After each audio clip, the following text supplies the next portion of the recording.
How is it rocking, Dwayne Nation? Stay here because we are just about to get underway.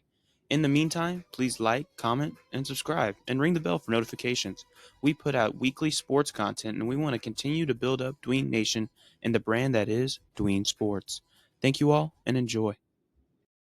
Welcome in, Dwayne Nation. This is your host, Justin Pies, alongside Genoa Agudelo, and we are here to discuss our takeaways, our reactions to this week's slate of football. It was a crazy weekend. It was pretty even keel. Nothing too crazy went on. Unfortunately, a lot of early game injuries, especially during that early slate, like Olave, Goddard, Marvin Harrison. A lot of injuries like that, but overall, pretty good week. I was pretty even killing. I won some leagues, lost some leagues, but always fun to have some football. Especially, I got some football on Saturday. Went to the Red River rivalry game, even though that game was a blowout. I was like the only guy wearing A&M in like the whole stadium. It was funny, but it was a fun time with some friends. But how are you, and how was your weekend? Wait Nation, what's up? Justin, I had a great weekend, to be honest. It was really chill, to be honest. Didn't go to any games. It's probably my least busiest week. But this upcoming weekend, we will be at DKR Stadium in Austin to see that big game in Georgia versus the Longhorns. So I'm very excited to attend that game. I'm a little nervous, but it was a chill weekend, Justin. You know, I as well won some leagues, lost a couple heartbreaking leagues there. Man, the injuries really affected this week, Justin, and um, another thing is, I mean, you would be at the Red River rivalry with an A&M shirt. Man, love you, Justin. Goodness, people probably eyeing you like, They were. what? I There was a lot of comments. I'd be like walking up the stairs, and they'd be like, "Is that guy wearing A&M?" I was like, "Ugh." Yeah, I was definitely in enemy territory. But most of them were pretty nice. There was a couple that weren't, but I'm in the thick of the enemy territory. So we we we love you here in Longhorn Nation. I just want you to know that. I don't know. I can't say much for the Sooners, but we don't care about Oklahoma. We're glad we whooped on them, and we're on to the next whooped one. on them. You definitely did. That college football is a fun thing too. I think honestly, as we build up doing sports, I mean, we're gonna start diving into college football because it's Oh, just fun to talk about. as well And as the college football playoffs. Oof. yes, we'll be diving into that. So stay tuned for that. That's gonna be fun. But here on task today, we're gonna dive into the takeaways of what we saw in Week 6 of the NFL season. And I'll start us off. And this one's pretty sour for me because I have I inv- I invested a lot into this offense. This season with all my fantasy leagues. One of the guys was my guy at quarterback, Kyler Murray. The Cardinals offense. This is kind of the headline is they're just going to be too unreliable to trust week by week this year. You're going to have boom weeks. You're going to have these bust weeks, which we've gotten more than we've had boom weeks. So more often than not, it's been underwhelming to have Kyler Murray, James Conner, Marvin Harrison, Trey McBride. And I think unfortunately it's going to be that way most of the season. I don't know what it is that they're streaky. There'll be a drive where I'm like, this offense could be one of the best in the league, and then they have longer periods of time where they're just three and out, dumb turnover, penalties. That's a lot with what we saw this weekend. But I definitely have worries for like Kyler, Trey McBride. With the landscape of tight ends, I'm not too worried about him. He was getting targets, especially when Marvin Harrison left the game with a concussion. Kyler hyper targeted him, so Trey McBride, I'm not worried with just about at all. But the rest of the squad, I do have some concerns, and they're kind of falling down my rankings a little bit. Yeah, Justin, I'm going to agree with you there. You know, Jordan Love had his great game, and we were expecting Kyler Murray to kind of match it and kind of go toe to toe with one of those, up and coming young quarterbacks. You know, Kyler's been in the league longer, has started more games than Jordan Love, and we kind of expected him to kind of, be that quarterback that kind of go toe to toe with him. It was a little disappointing there. Obviously, with Marvin Harrison going out, I think it was in the second quarter, got hurt, and he was done with a concussion. And they weren't able to get that running game at all. You know, very surprised to see, James Conner there. I think he fumbled in this game as well, Justin. Correct. Um, And so, James Conner, he's had some on and off weeks. And one thing that I've noticed about the Cardinals, and it's like a couple other teams like the Lions, where they're just only good at home. Obviously, we're going to get to the Lions here in a second. I'm actually going to change my statement. They're not actually only good at home, the Lions, but the Cardinals, they might just only be good at home. And we saw, you mentioned there were some good weeks and there's been some bad weeks with Arizona. We want that same thing that happened in week 2 where Kyler Murray, Marvin Harrison came out flying against the Rams, hooked up for 2 first-quarter touchdowns.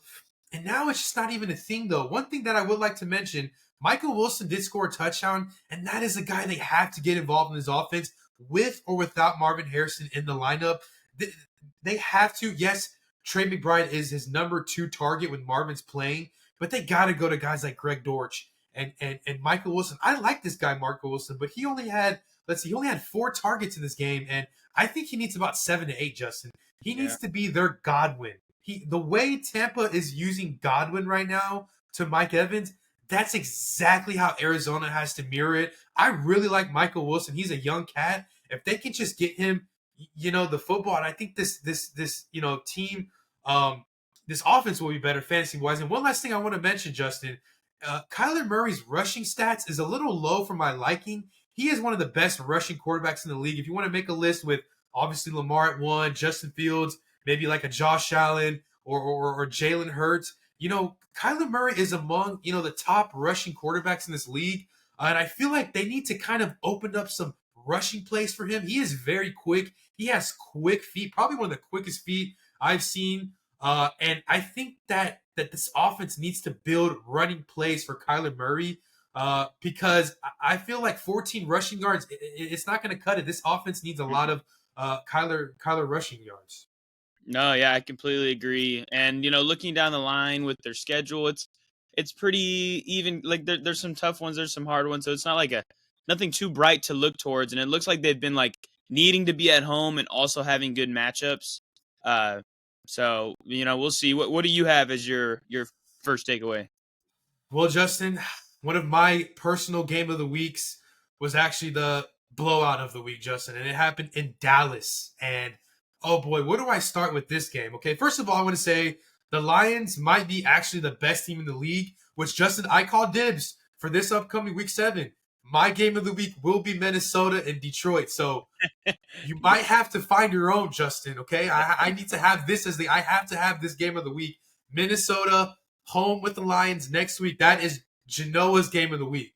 Okay, anyways, I'm going to go with my takeaway, and that is the Dallas Cowboys might be headed for a rebuild. Yes, Dallas, in the Dak Prescott era, it's been very mediocre with a lot of promise being showed season and season out. I remember that year, I think it was 2018, they were struggling. They were like 3-5. They make a trade to get Amari Cooper, and their offense takes off.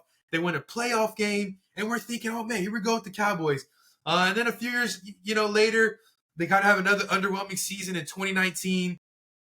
That's fine. They fired Jason Garrett. The start of 2020, we have Amari Cooper. We just drafted CeeDee Lamb. And I don't know if you guys remember Michael Gallup out there in Dewey Nation. He was a pretty good receiver. I think he just recently retired. And unfortunately, Dak Prescott, suffers a season-ending injury. They go out to have a pretty bad record, pick top 10 that year's draft, get Micah Parsons. They come back that week 1 against the reigning defending champions, Tampa Bay Buccaneers. Dak Prescott goes toe-to-toe with Tom Brady, only loses by 1 point. Tom Brady leaves a game-winning field goal. We're thinking the Cowboys are on their way. They had back-to-back losses to the 49ers in the playoffs. And you know what? It's just, I just don't think it's going to work out. Yes, they just signed Dak Prescott to a record deal there, and they did get CeeDee Lamb, but I think it's time to kind of maybe you keep CeeDee Lamb and maybe you keep Micah Parsons, but it's time to clean house completely, Jerry. Get rid of the whole coaching staff. Mike Zimmer and this defense is not working out. I'm thinking maybe we should have fired McCarthy and hired Dan Quinn as the head coach. Maybe things would have been different. Maybe this team would have had a bunch of accountability there. And Jerry's always going to be there, but that running game is unbelievably terrible. Their leader is Rico Dowdle with 5 carries to 25 yards there. They bring back Zeke thinking that it's going to change his offense when Zeke's last year, he was very mediocre, and Tony Pollard was the guy that took over that year. And it's something about this running game. it's just not there. And you got to think about how the Cowboys won their Super Bowl. They had Tony Dorsett in back in the 70s and Emmitt Smith in the 90s winning MVPs, becoming the NFL's all-time leading rusher. That's what the Dallas Cowboys have to go back to in order to win a Super Bowl in this generation, Justin. Yeah. I mean, Rico Dotto and Ezekiel Elliott is not going to beat teams like Green Bay, Detroit, San Francisco, Minnesota in the play. I mean, it's just not going to happen. And now, Justin, in this division, I mean, watch out. The Washington Commanders, yes, they lost yesterday, but they lost to a great Baltimore team. They're still going to be there. They still haven't even played the Commanders twice this year. The Giants, they're a quarterback away. I mean, if the Giants, pick a quarterback in next year's draft, that defense is looking solid. They have Malik Neighbors. They have a couple of young, stars. And Philly, you know me, Justin, I'm always going to be a believer of Jalen Hurts and that Philadelphia team. They're struggling a little bit. They did win yesterday. They're going to come back. I believe, Justin, Dallas is headed for a rebuild. I mean, yesterday was absolutely an ugly loss. And Justin, it wasn't even one of those losses where, yes, they fall big before halftime. But Justin, Dak Prescott made no effort to make a comeback. Justin, I had Dak Prescott as my start of the week because I was thinking he was going to stat pad, get to 350, maybe 400 yards, a couple touchdowns. I mean, Justin, this offense is dry. They're just relying on CeeDee Lamb. Obviously, Brandon Cooks is on IR.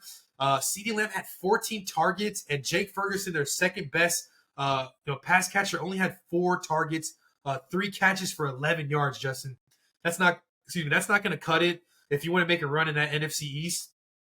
And so I think this team might be headed for a rebuild. I mean, Kayvon Turpin might be out. I mean, Cooper. I mean, this whole offense, this whole team might be wiped out next year. I believe they should just go a full rebuild, trade, have a fire sale. Maybe the 2 pieces you keep is CeeDee Lamb and Micah Parsons. Of course, you might have to keep Dak Prescott, but I think this team needs a full rebuild. I mean, if you can have suitors to trade Dak Prescott, I would kind of go on that. You look at what the Commanders did. They drafted a quarterback in their top 10 pick. They are now a playoff caliber team. Jalen Hurts, I'm a believer in him. They're a playoff. All these teams, like my Texans, they pick their quarterback in the top 5 pick. They become contenders, Justin. Dak Prescott is what, 4th or 5th round pick? He was never that guy in his prospective draft. And I think at this point, if Dallas, they're 0-3 home games this season, and their last 4 games dating back to their wild card game against the Packers. I mean, they have been outscored by so much, and they've been shut out multiple times before halftime, and it's sad to see for America's team. And I feel like at this point, Justin, if this becomes a thing, if they lose to Washington twice, if they lose to maybe Philly once, and it's just not happening, I think it's time for a rebuild. Yeah, I looking at their schedule, looking at how they played, like it is a wraps. This season is a wraps for them. The way that the Commanders are playing, I think the Eagles will still be in it for the division, although it was an ugly win on Sunday. But Dallas they don't have the personnel or the coaching right now to compete and contend. And we like I was on board with your start of the week quarterback pick last week. We like projected this game exactly how we thought it would go. Like Detroit would be up, they would jump ahead early, and Dallas would be coming back all rest of the game. And that was exactly how it should have went. Detroit had the lead, Dallas couldn't capitalize. I mean, what I really wish would happen is I could get into time travel and go back a year from, or 8 months from right now, and make Jerry Jones hire me. I fire Mike McCarthy. I hire Bill Belichick. I pay CD and don't pay Dak. Or if you really want Dak and you pay him like 5 months ago so you didn't have to pay him $60 million. Have enough money to bring in Derrick Henry. I mean, there's just so many options, and I think what is going to happen is they need to go into next year's draft. They're stuck with Dak. They're stuck with CD. Draft one of those top wide receivers to help out that offense. The Teoria McMillan from Arizona is going to be a top 10 guy. Luther Burden, top 10 guy. Why not scoop one of those guys up? Fix that offense even more, because it's too one-dimensional. And yeah, but there's a lot of problems plaguing this team. Unfortunately, Jerry Jones is kind of the plague for this team. I don't know why they kept Mike McCarthy around, just to know that they were going to fire him the next year. And that's what's going to happen. It's it's written in stone. I'm going to say one last thing, Justin. I mean, there are so many running backs that they could have gone with this year. I mean, it's unbelievable how they couldn't have gotten like Braylon Allen or Blake Coleman, even like Trey Benson, Justin. Just a fresh running back there.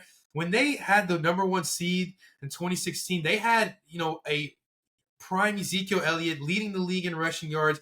He was a fantasy stud that year, Justin. He won championships all across the board in the fantasy world. And so I think they need to get back to finding an elite running game. Yeah, and guess who's the number one running back coming into the draft next year? Heisman favorite Ashton Janty.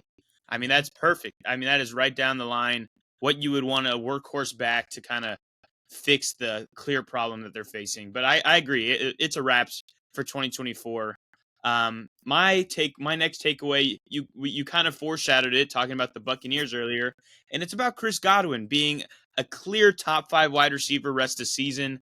I mean, he is phenomenal. He's a target hog.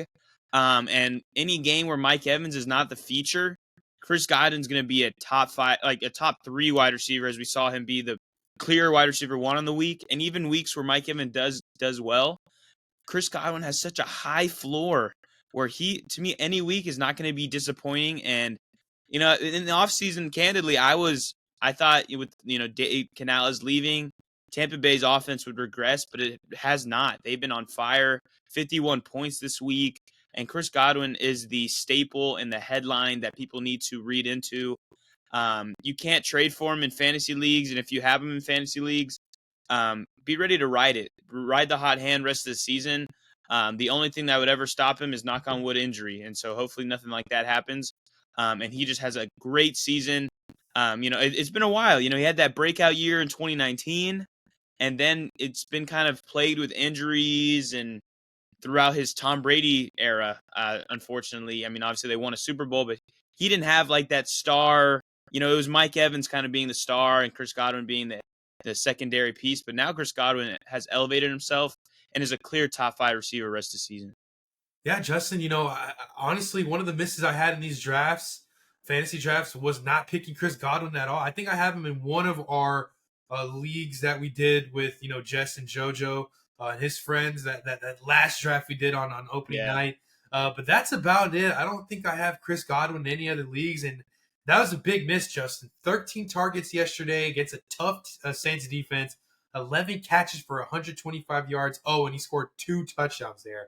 And that's behind a guy in Sean Tucker having 3 total touchdowns there, Justin. And Chris Godwin was still able to shine there. I think Mike Evans had a slight injury. He was in and out the lineup throughout yesterday's matchup with the Saints. Chris Godwin is a stud there, Justin, and he is definitely a top 5 receiver going in. For the rest of the year. He is 3rd in receiving yards, and he is tied 5th for receiving touchdowns there. Or I'm sorry, he's actually tied for 1st, with 5 touchdowns. He is tied for 1st place, actually, for receiving touchdowns at 5. And he's actually leading the league in catches. So Chris Godwin is kind of aiming for a triple crown kind of type season. If for those who are wondering, he is 3rd in receiving yards with 511. So tied for 1st with receiving touchdowns. Number 1 in the league with 43 catches there, Justin, and 3rd in receiving yards with 511. And looking at the schedule there, I do think they get Baltimore this upcoming week. And Terry McLaurin was able to have a pretty good game there yesterday in Baltimore. So they go to Tampa on Monday night next week, and I like Chris Godwin to kind of replicate that kind of stat line. Yeah, no, I completely agree. It's Chris Godwin season, ready to rock and roll. What do you got rolling in at 2? Yeah, so a guy that we talked about last week in our waivers is going to become a must-start now week in and week out, and that is Tyrone Tracy for the Giants. Mm-hmm. And he was able to have a great game there. I think he scored almost 20 fantasy points for us, and the Giants only scored 1 touchdown. That was through Tracy. And so I believe the Giants were able to score a couple more touchdowns. Maybe Tyrone Tracy has over 100 yards. Justin, one thing that I'm noticing with him, he is getting catches out of the backfield there. He did have a couple catches there. He had 6 catches for 57 yards there. He had 6 targets out of the backfield. and he had 17 rushes for 50 yards and a touchdown there. So pretty good game for Tyrone Tracy, despite the fact that the Giants only scored 7 points at home against a tough Cincy defense. They do get Philadelphia at home next week. That's somewhat of a solid defense. But if Devin Singletary doesn't play, as well as bye weeks are still in play, I wouldn't mind kind of starting him. But that all really matters if Devin Singletary plays. I'm a little concerned though if he does play, Justin. If Singletary does play, that maybe Tracy's touches kind of get cut in half.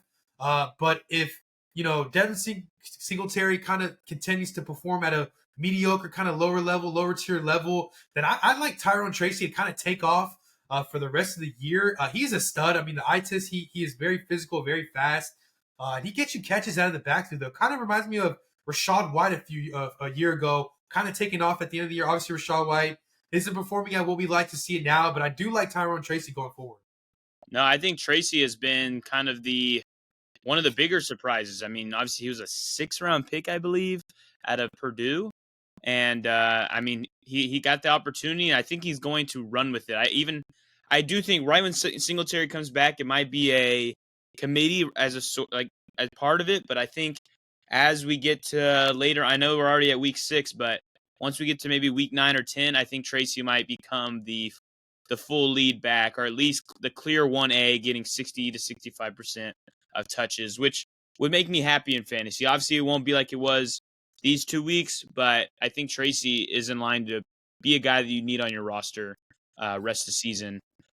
Moving to my last takeaway, it is that now that the Panthers, they were for a week or 2 weeks, they were the new kind of hotness. They put in Dalton, and he was firing, and this offense was firing, and it was really exciting to watch. Now that they've lost, I think 3 or 4 in a row, I think it's about time for Bryce Young to come back into the starting job position. And I say no later than week 12 will we see Bryce Young, the Panthers starter. And I say that because I say that because I think once that happens, this offense might come back to regress a little bit, and it has me worried about all skill position players for this team. Yeah, Justin. After that victory that they had in Vegas, it seemed like there was a sense of optimism there, and it's worrying me a little bit now. It kind of felt that Andy Dalton was going to be the guy to maybe turn it around just a little bit. I guess one thing to one positive is that Deontay Johnson is kind of having a better season than we thought. But Justin, it's I guess the Panthers thought that after that first victory in Vegas, that maybe it was Bryce Young would kind of be done for the year. But I kind of think Bryce Young has learned his lesson just a little bit. I think he's learned, kind of, sitting, kind of learning how to operate in key situations, in certain situations, and certain downs and stuff. And so, Andy Dalton, he didn't do too bad there. 221, 2 touchdowns, and 2 picks. Deontay Johnson has been benefiting the most out of Andy Dalton. So that's the only concern I might have if Bryce Young were to come back. However, Justin, I do think that Bryce Young coming back at week 12 is a little late if the Panthers are to continue to lose. I'm actually thinking in the next couple weeks they do go to Washington, which I think Jaden Daniels has a bounce back week. Even though he did good yesterday in Baltimore, I think he just routes his team up. B-Rob comes back, he'll have a great game. Austin Eckler as well will have a great game. Then they go to Denver. I think that will be the game to kind of we're going to bring back Bryce Young there because I do think that if Andy Dalton starts that game, I don't think he'll have a great game at all in Denver. So I like that take. Eventually they're gonna have to bring Bryce Young and start him. That is a franchise guy. I don't believe they trade him. I mean, obviously as a football fan, I would like to see Bryce Young somewhere else. But with teams like Minnesota doing pretty good, and maybe he can go to Seattle there because Geno Smith, he had a terrible. Actually, he's had past couple weeks has been terrible for Geno Smith. So maybe Bryce Young fits there. So we'll see there in Carolina. For my final takeaway, I know we just talked about Chris Godwin, but in that Tampa offense with those running backs, I'm not trusting starting those running backs going forward. I know Bucky Irving had a fairly decent game yesterday, but a guy named Sean Tucker went off, Justin. He had 37 fantasy points in one Mm-hmm. of our leagues, Justin. And so that is unbelievably crazy there. Rashad White was a last minute scratch there, but I do believe he plays next week with the extra, day or two to rest as Tampa does play on a Monday night. But, Justin, yes, we're going to be starting, Chris Godwin, as we just talked about a few moments ago. Yes, we're going to be starting Mike Evans. Even Baker Mayfield's a great streaming option going for the rest of the year. But, those Tampa running backs, it's tough to tell. I do still believe in Rashad White. I do think he has a great back half of the season, fantasy wise, like he did last year, Justin. But this guy and Bucky Irving, he's decent too. And I think eventually he might kind of take over and touches if Rashad White still struggles. And I don't know, these Buccaneers receivers. Three of these running backs are kind of getting a lot of touches here and there. So I'm not really sure who to start there with these Buccaneers receivers. I know Sean Tucker's probably going to be a guy that people are going to pick up. And so I'm just not buying it. I'm not trusting it. And so I'm not really sure, Justin. What do you think about these Tampa running backs? Yeah, I think I'm kind of on the same board of what you're saying. I think I agree to it in some extent. So with the Sean Tucker thing, I completely agree. I think this game is not going to be a recipe where now we're going to see Sean Tucker as much as we're seeing every Tampa Bay running back. I think Rashad White will return and his role will become more minimized than we've seen it. And then I think I foresee Bucky Irving getting the most touches. Then literally Rashad White and Tucker will kind of be evened out on what they get. So it does make the backfield a little bit mucky, but I think Bucky Irving will still be the clear guy to have rest of season. Because with Sean Tucker, I mean, we haven't seen anything like at all, and this was the one game that it was a phenomenal game. And as you mentioned, people are going to be running the waiver wire to scoop him up, and I'd actually bet that, or I would tell Dween Nation out there, I wouldn't rush and do that. Don't spend too much fab. I just don't think it's going to pay off for you guys. But yeah, Dewey Nation, that is our week 6 takeaways.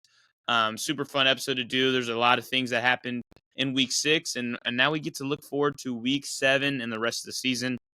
So thank you guys for listening. We got waivers, we got buy low, sell high. So stay tuned. And Jano, send us out. Yeah, Justin, this was a great episode wrapping up week 6. Wow, we're going into week 7 there, Dewey Nation. This has been fun. Check us out in the next episode. And as always, peace. Peace.